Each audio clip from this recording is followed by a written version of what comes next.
Golden State Warriors. CJ Holmes, the beat writer for the Golden State Warriors, he's a journalist for the San Francisco Chronicles, and he went in the locker room last night after the loss to the loss to Utah, and he said, Milwaukee. Oddly enough, Milwaukee. It was Milwaukee last night? No, it was Utah. It was Milwaukee? Yeah. Okay, sorry. Dude, on my brains, I drove 16 hours today, and I still have not slept. It's been like 36 hours. Fuck you. I'm kidding.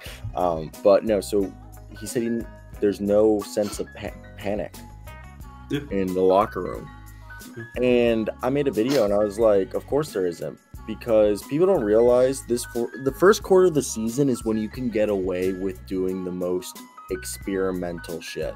We've seen so many contenders, the Milwaukee Bucks, the year they won the championship, people were like, the first quarter of the year, people were like, what the hell is Mike Budenholzer doing? And he was testing out all these weird rotations and lineups because he knew come playoff time, he had to have tape to rely on.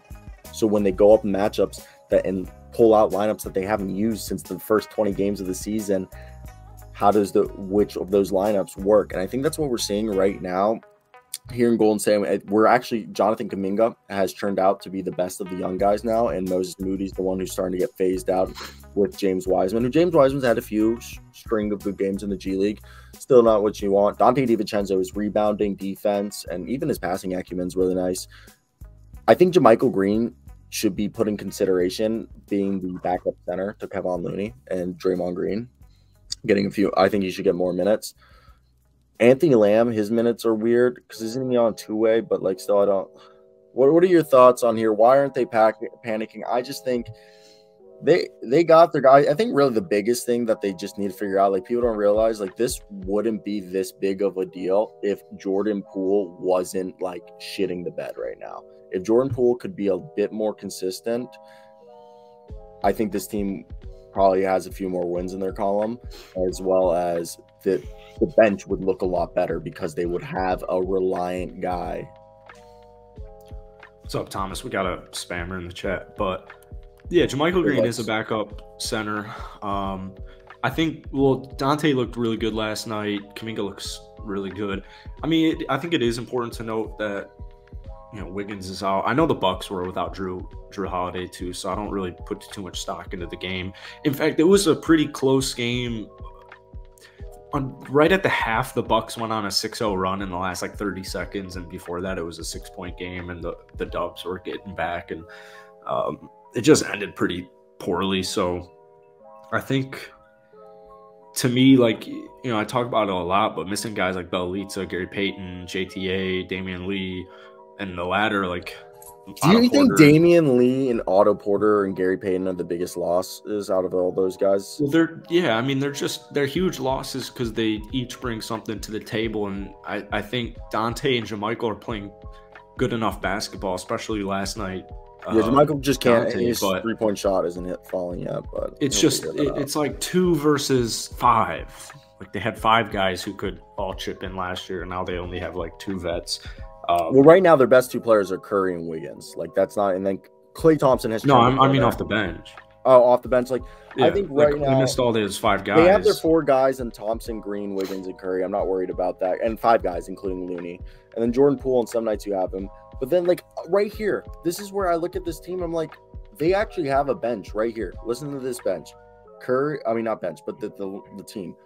Curry, Thompson, Wiggins, Green, Looney. That's your starting 5. Jordan Poole, Dante DiVincenzo, Jonathan Kuminga, Anthony Lamb, and JaMychal Green. Right there, you don't have to go that deep, but right there you have a 9 to 10 man rotation. I've been wrong about Anthony Lamb so far this season. He did slip up a little bit. He had some nice threes last night, but I can't put stock into Anthony Lamb being a valuable championship role player for the Dubs until we're at least halfway through the season. That would benefit from calling up the Pistons for Corey Joseph, or calling up a team for a backup point guard, someone who's on a cheap deal, a vet. Yeah, I just don't know how they'd have to trade somebody. They'd have to trade somebody they don't want to trade. which I've been saying you got to do. Do you go out and get DJ Augustine? They would have signed a vet already if they care to get a. I like Quinn Cook. Quinn Cook's been in the system. He dropped 50 something. In the I'm CBA saying no. yesterday. I got not another shooting point guard. I want a passing. Quinn Cook isn't a shooting point guard. No, Quinn Cook is a shooting point guard. No, Quinn Cook doesn't pass. Like Quinn Cook's not like a huge nothing against Quinn Cook. Great basketball player, one of the best in the world. But we're not going to sit here and be like Quinn Cook's like dropping dimes. Like the guy's career high in assists is 2.5 a game and 22.4 minutes a night for the Warriors. So I'll be honest. Perfect. I think a good player, oddly enough, Chris Dunn. That defense couldn't. Sean Livingston couldn't. Yeah, he was good for that defense and rebounding. That's what I'm saying. Like they need a guy who can come off the bench 15 minutes a night, like Rajon Rondo. Okay, obviously not Rajon Rondo, but like that defense and passing. Give me 15 minutes of that.